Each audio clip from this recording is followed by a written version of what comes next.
আজকের ভিডিওটি কিন্তু খুবই গুরুত্বপূর্ণ।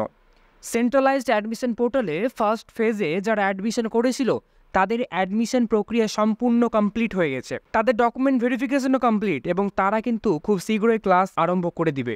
এইবার গল্প হচ্ছে সেকেন্ড ফেজ কখন থেকে অ্যাপ্লিকেশন শুরু হবে, কারা কারা সেকেন্ড ফেজে অ্যাপ্লিকেশন করতে পারবে, যাকে আমরা মপ আপ রাউন্ড বলছি। মপ আপ রাউন্ডেই কারা কারা অ্যাপ্লাই করতে পারবে, কিভাবে করবে, সব কিছু নিয়েই আজকের এই ভিডিওতে আলোচনা করব। তাহলে চলো দেরি না করে শুরু করা যাক। Who can apply, K K apply করতে পারবে, কারা কারা অ্যাপ্লাই করতে পারবে। তো চলো, number 1, who have not applied in first phase.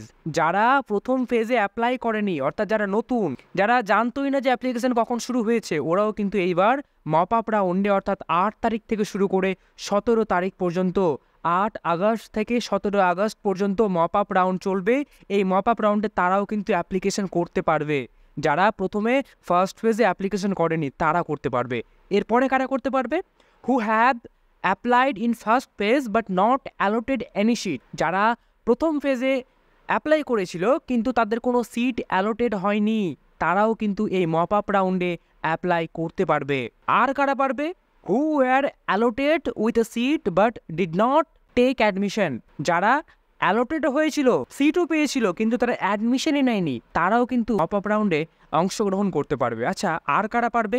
Who have create profile but did not apply. যারা প্রোফাইল ক্রিয়েট করেছিল কিন্তু কোনো অ্যাপ্লাই করেনি, প্রোফাইল ক্রিয়েট করেছিল কিন্তু প্রেফারেন্স লিস্ট ক্রিয়েট করেনি, কোনো সাবজেক্ট অ্যাপ্লাই করেনি, তারাও কিন্তু এই মপ আপ রাউন্ডে অংশগ্রহণ করতে পারবে। নেক্সট, আর কারা পারবে? Who have taken admission but cancel admission before the mop up round. যারা ভর্তি হয়েছিল কিন্তু মপ আপ রাউন্ডের আগে ভর্তিটা ক্যান্সেল করে দিয়েছিল। বুঝতে পেরেছো? যারা অ্যাডমিশন হয়েছিল সেন্ট্রালাইজড অ্যাডমিশন পোর্টালে কিন্তু মপ আপ রাউন্ডের আগেই অ্যাডমিশন ক্যান্সেল করেছিল, তারাও কিন্তু এই মপ আপ রাউন্ডে অংশগ্রহণ করতে পারবে। মাথায় থাকে যাতে মপ আপ রাউন্ড চলবে 8 আগস্ট 2024 থেকে 17 আগস্ট 2024 পর্যন্ত। যারা নতুন ক্যান্ডিডেট আছো, যারা ফার্স্ট ফেজে অ্যাপ্লিকেশন করোনি, এবার নতুন করছো, তারা প্রথমে পোর্টালে গিয়ে, পোর্টাল হচ্ছে wbcap.in, West Bengal centralised admission portal. Centralised admission পোর্টালে তোমাকে ভিজিট করতে হবে এবং সেখানে তোমাকে রেজিস্টার করতে হবে। রেজিস্টার ইউর সেলফ, তোমাকে প্রথমে রেজিস্ট্রেশন করতে হবে, তারপরে ক্রিয়েট প্রোফাইল ক্রিয়েশন করতে হবে, তারপরে ক্রিয়েট প্রেফারেন্স লিস্ট, তোমাকে প্রেফারেন্স লিস্ট ক্রিয়েট করতে হবে। মাথায় থাকে যাতে প্রথম ফেজে অনেক স্টুডেন্ট, ম্যাক্সিমাম স্টুডেন্ট কিন্তু ভুল করেছিল প্রেফারেন্স লিস্ট ক্রিয়েট করতে। প্রেফারেন্স লিস্ট কীভাবে ক্রিয়েট করবে একটু মনোযোগ দিয়ে শোনো।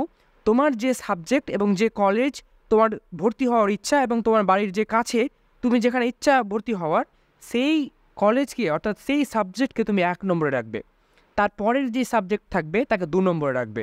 এরকমভাবে তোমার ইচ্ছা অনুযায়ী তোমার প্রেফারেন্স লিস্ট ক্রিয়েট করবে, তারপরেই তোমার অ্যাপ্লিকেশন কমপ্লিট হবে। ঠিক আছে? এটা হলো কার ক্ষেত্রে? যারা নতুন আছে, নতুন ক্যান্ডিডেটের ক্ষেত্রে। এবং যারা বাকি যারা আছে, যাদের বাকি ক্ষেত্রগুলো বললাম, তাদেরকে কোনো রেজিস্ট্রেশন করতে হবে না। তাদের প্রথমে রেজিস্ট্রেশন করা ছিল, পরবর্তীতে তাকে আর মপ আপ রাউন্ডে রেজিস্ট্রেশন করতে হবে না। তারা শুধু সেন্ট্রালাইজড অ্যাডমিশন পোর্টালে গিয়ে লগ ইন করবে। যদি তার কোনো ইনফরমেশন ভুল থাকে, তার কোনো তথ্য ভুল থাকে, তাহলে সেটাকে তারা এডিট করতে পারবে, তার প্রোফাইলকে তারা এডিট করতে পারবে। অ্যান্ড এডিট প্রেফারেন্স লিস্ট, তারা তাদের প্রেফারেন্স লিস্টকেও কিন্তু সাজাতে পারবে, এডিট করতে পারবে। Then apply complete. আজকের এই ভিডিওতে খুব গুরুত্বপূর্ণ টপিক নিয়ে আলোচনা করলাম।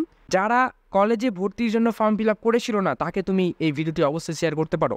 যারা ভর্তি হয়েছিল কিন্তু সিট পায়নি, তারা কিন্তু চিন্তিত, তাদের সাথেও কিন্তু ভিডিওটি তুমি শেয়ার করতে পারো। যারা সিট পেয়েছিল কিন্তু অ্যাডমিশন ক্যান্সেল করে দিয়েছিল, তাদেরকেও তুমি এই ভিডিওটি শেয়ার করতে পারো। চলো, ভালো থাকো, দেখা হচ্ছে পরের কোনো ভিডিওতে নতুন কিছুর সাথে। Thank you so much for watching this video.